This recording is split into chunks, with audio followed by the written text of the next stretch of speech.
Be me. 28 years old, college educated, proud of it, and working as an HR coordinator at a logistics company in Ohio. We handle distribution for a few regional chains, hardware, outdoor gear, that kind of thing. I've been here 4 years. Started as an assistant fresh out of college with my HR degree, worked my way up. It's not glamorous, but it pays decently and comes with respect. The managers know my name, the warehouse guys don't. Usually, they just wave if they need paperwork signed. My job? All the people stuff. Scheduling, onboarding, compliance meetings, diversity seminars, conflict resolution, burnout check-ins. Basically, emotional janitoring. If there's a problem, it lands on my desk. Whether it's a guy yelling at his supervisor or 2 office girls who don't vibe. And I used to feel pretty good about that. I liked being the calm one who understood human behavior. I'd tell myself, this is why women excel in HR, empathy, communication, multitasking.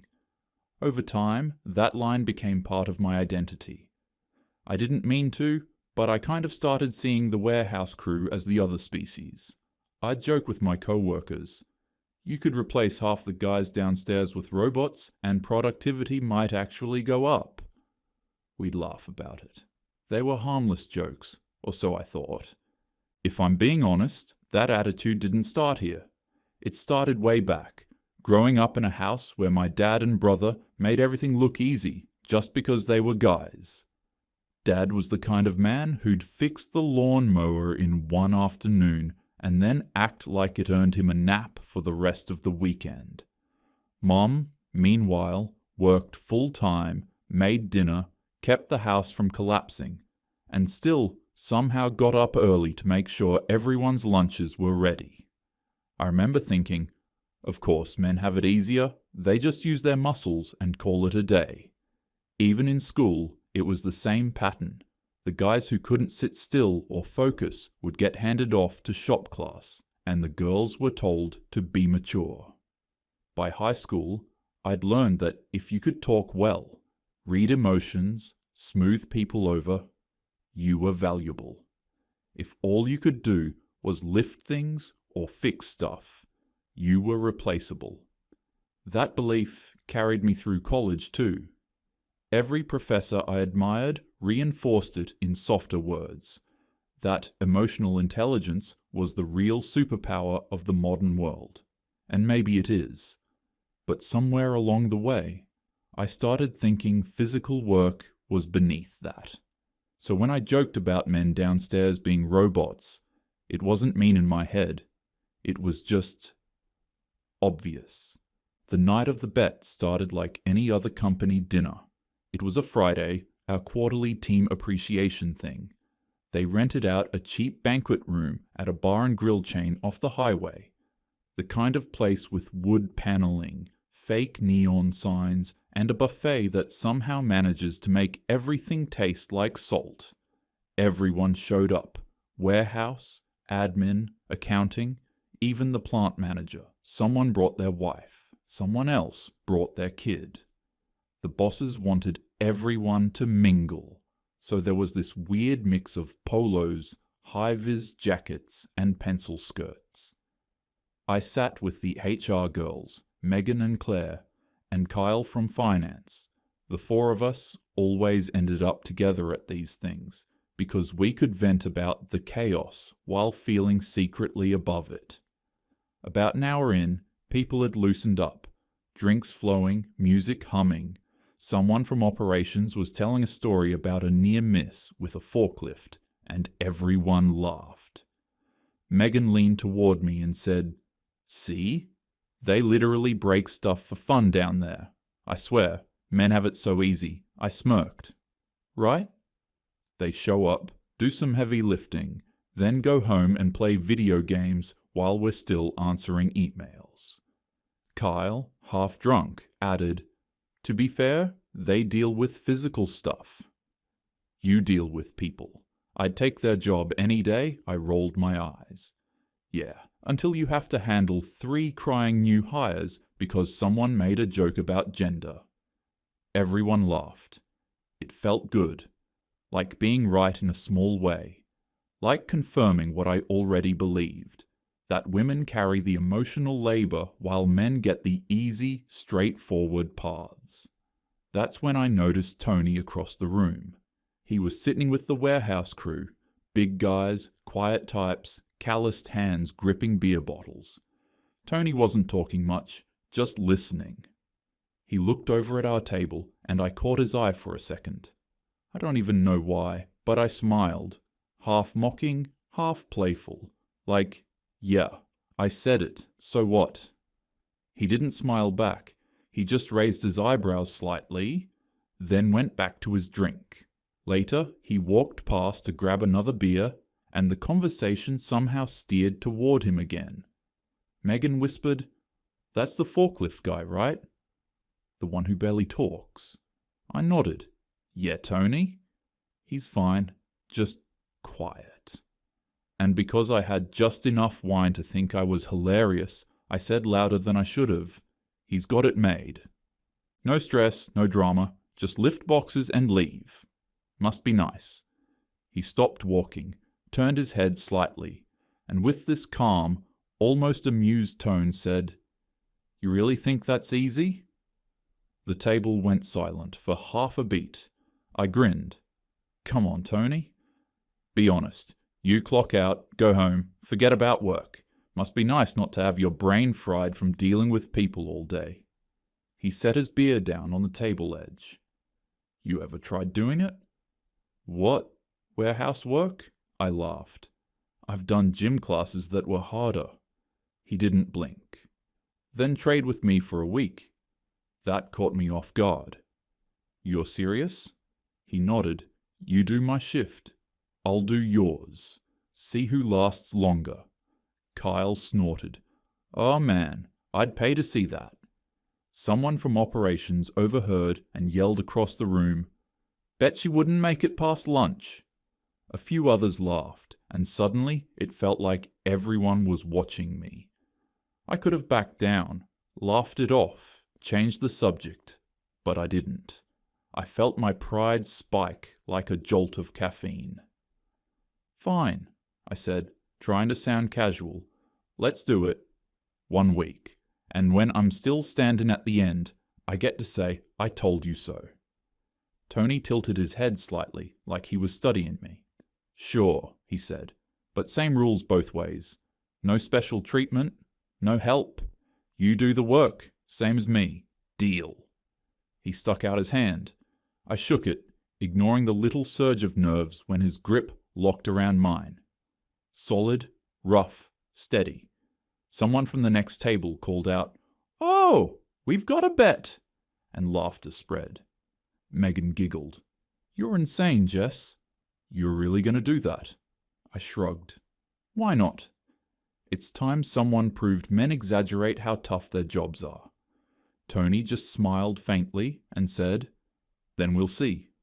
That line, simple, almost boring, stuck in my head all night. On the drive home, I was still buzzing from it. I replayed the handshake, the laughter, the way everyone seemed sure I'd fail. I told myself that was what motivated me, proving them wrong. But deep down, I think it was something else too, the thrill of being challenged, because for once, someone didn't pat me on the head and tell me I was right.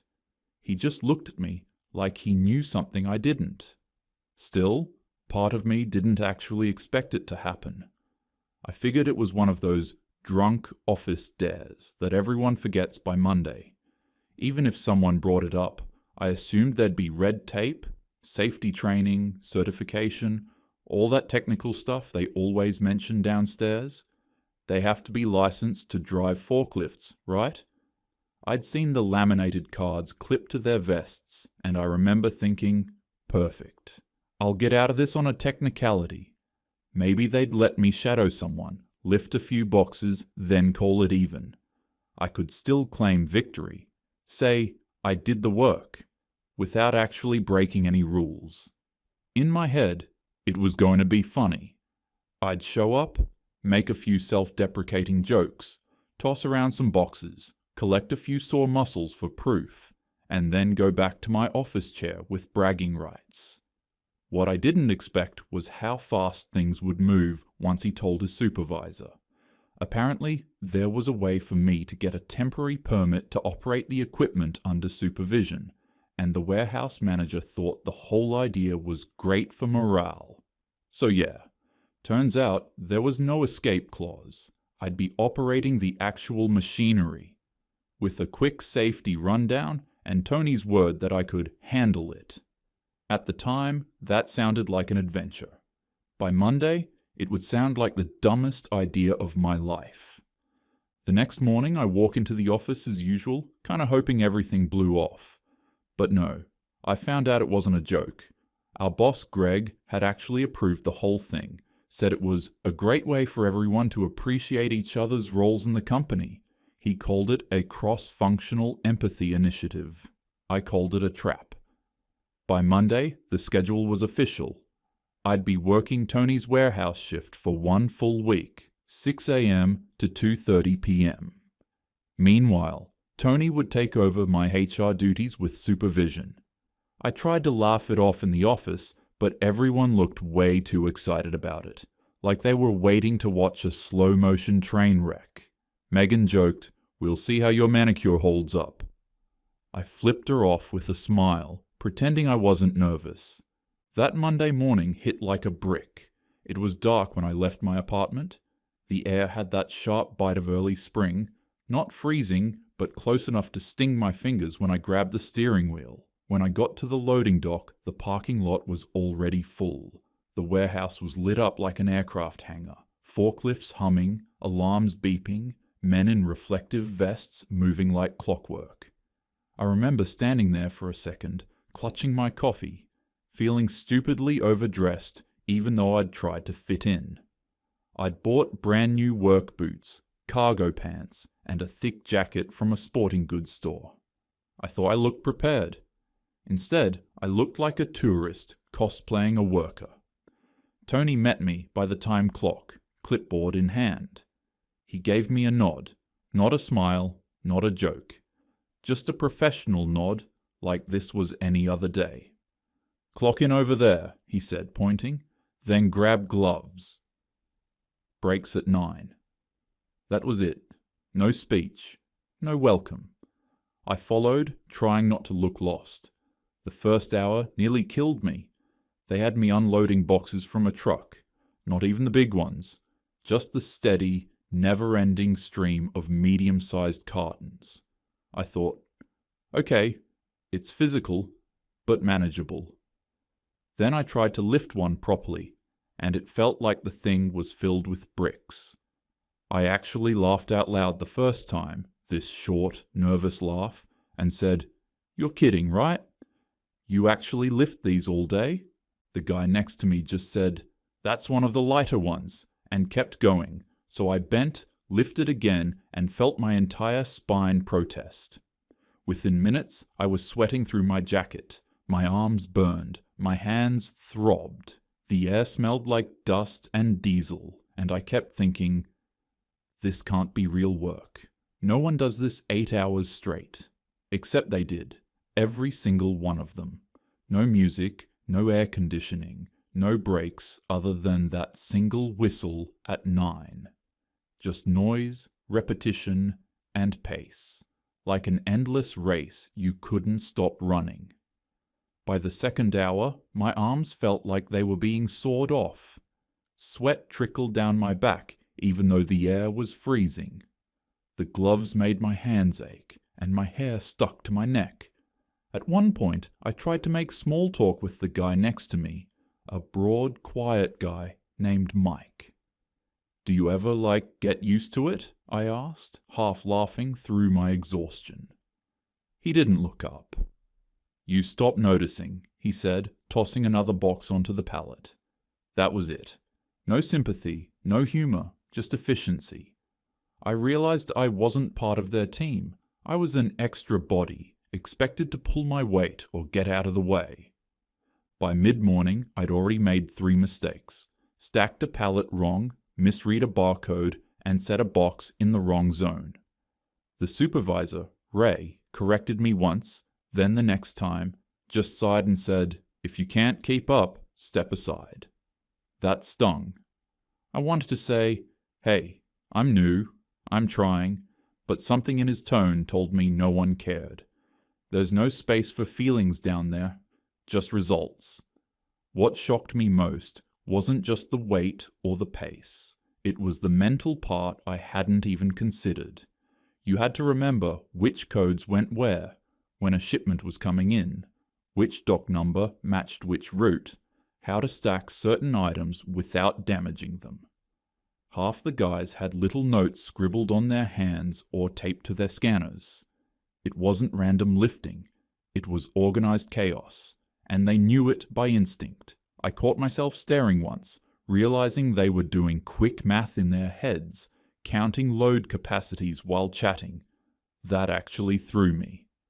I'd always assumed most of these big, rough-looking guys were just muscle, decent at following instructions, not running mental calculations while tossing 50-pound boxes.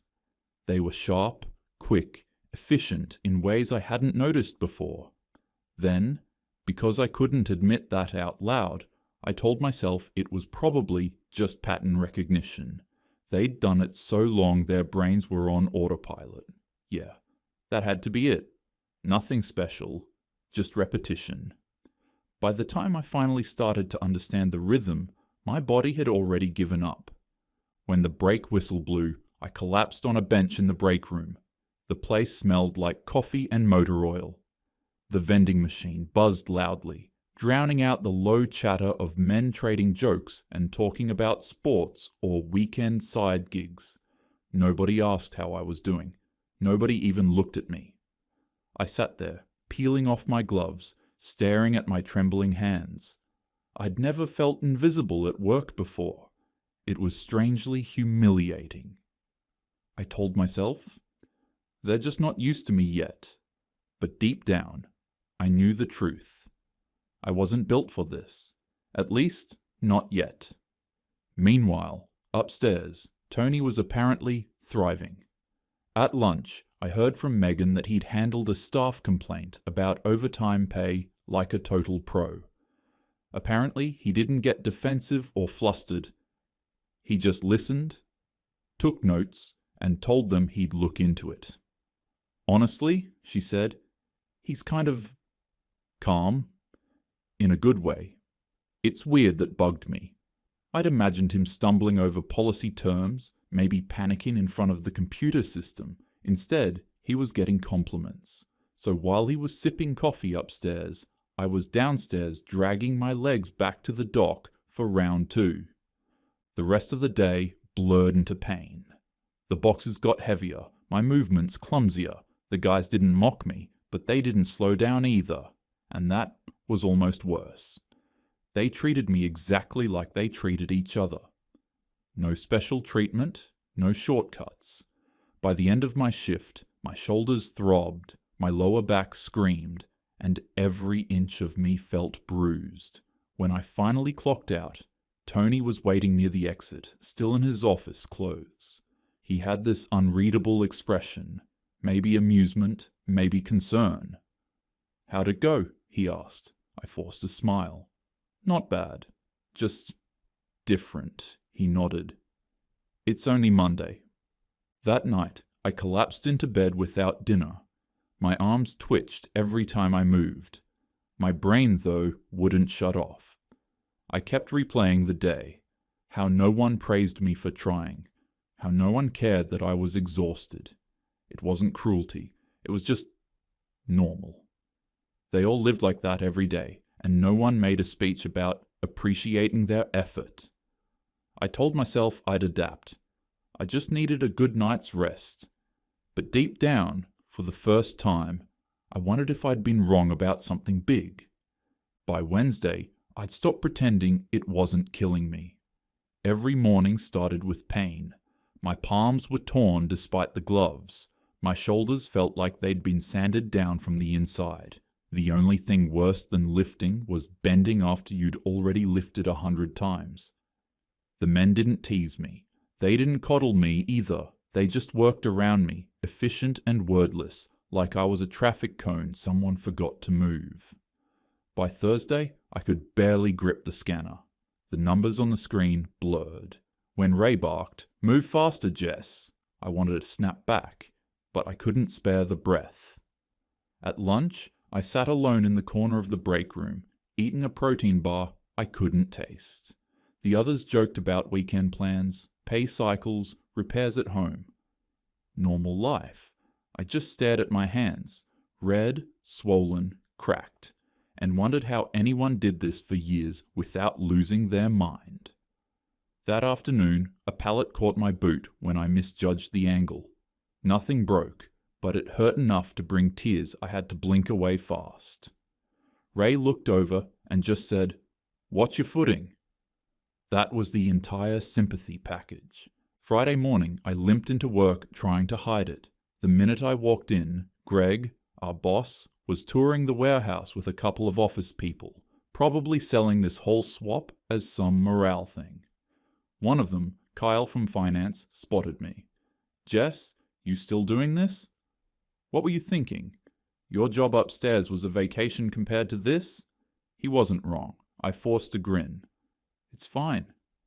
Men just like to dramatize hard work," he laughed. "Right." Because 40-pound boxes move themselves, I bristled. "I'm saying it's not special. Everyone works hard." Tony had just stepped off a forklift and caught that.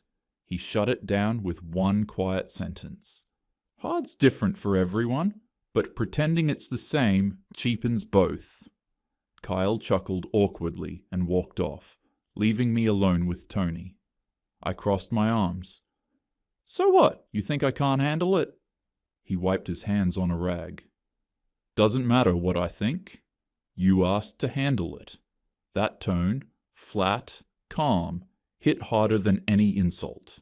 I hated how composed he looked, how he didn't seem tired at all. "You act like it's nothing," I muttered. "It's not nothing," he said. "It's just part of life. Same way you deal with people up there. We all get used to our version of hard. It wasn't defensive or smug, just steady." He added, "Only difference is, when ours hurts, no one calls a meeting about it." I didn't have a comeback. My throat tightened, so I said nothing. By the end of the shift, Greg called everyone in the office to wrap up the experiment. The switch was over, and Monday we'd go back to normal. Everyone clapped like it was a fun team-building success. I smiled for show, nodding through the pain in my shoulders. Tony stood next to me, relaxed, hands in his pockets, like he'd just finished a light jog. Megan whispered, "Guess you lost the bet." I laughed it off. Please, I survived, didn't I? Inside, I knew I hadn't. Not really. When the crowd thinned, I turned to Tony and forced a smirk. "So, congrats." "You proved your point." He shook his head. "Wasn't trying to prove anything." "Work's work. I don't mind any job. I can handle what's in front of me." Something about that certainty made my stomach twist. I tried to keep my edge. "You say that like it's some deep wisdom." He smiled faintly. "Nah. Just experience." I rolled my eyes, pretending it was arrogance. It annoyed me how he didn't rub it in. Driving home that night, I was still fuming. Typical guy, acts all modest after proving his point, like he's above it. They always do that quiet, smug thing. Fine. Next time I'll be ready. I told myself I'd start hitting the gym, build some strength, learn how to handle the lifting for real. I'd come back stronger, show them I could do it. Let them laugh now. Next time, I'd be the one keeping up.